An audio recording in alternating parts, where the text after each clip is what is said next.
प्रदेश की वर्तमान सरकार लगातार ऐसे कृत्य कर रही है जिससे हिमाचल प्रदेश देश भर में बदनामी के कगार पर खड़ा हो गया है।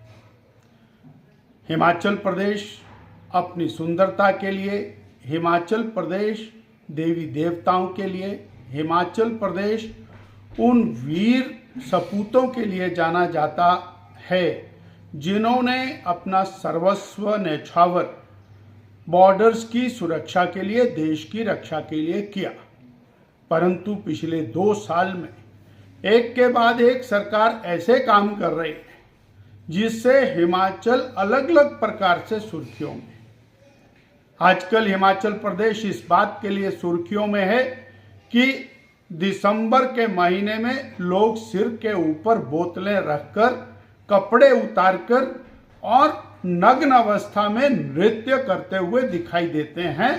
और उसके ऊपर हमारे प्रदेश के मुखिया माननीय मुख्यमंत्री जी ये कहते हैं कि कोई हुड़दंग करे, कोई झूमे, कोई कुछ भी करे, उसको जाकर के उसके होटल पहुंचा करके आइए। इसके कारण जो ये प्रदेश की छवि देश भर में जा रही है उसके बारे में उनको कोई चिंता नहीं। लगातार अपनी बातों से बदलना। 2022 में कहा कि 300 यूनिट बिजली फ्री देंगे, एक ने नहीं कहा, चिल्ला चिल्ला करके कहा, गली गली में कहा, मोहल्ले मोहल्ले में कहा, मुख्यमंत्री जी ने कहा, उप मुख्यमंत्री जी ने कहा, इनके बाकी प्रदेशों से आए कांग्रेस के नेताओं ने कहा और इतनी जोर जोर से कहा कि 125 यूनिट दिया बीजेपी ने, ये तो तुम्हारे साथ मजाक किया है, हम तो 300 यूनिट बिजली फ्री के देंगे। आज वो और केवल जनता का ध्यान भटकाने के लिए, जनता को बरगलाने के लिए बड़ी और नखून कटा करके शहीद होते हुए दिखाई देते हैं। बोले मैंने अपनी बिजली की सब्सिडी छोड़ दी है। अरे 100 रुपए की सब्सिडी छोड़ करके आप हिमाचल प्रदेश के 22 लाख उपभोक्ताओं को, उनको और किस प्रकार से व्यवहार कर रहे हैं।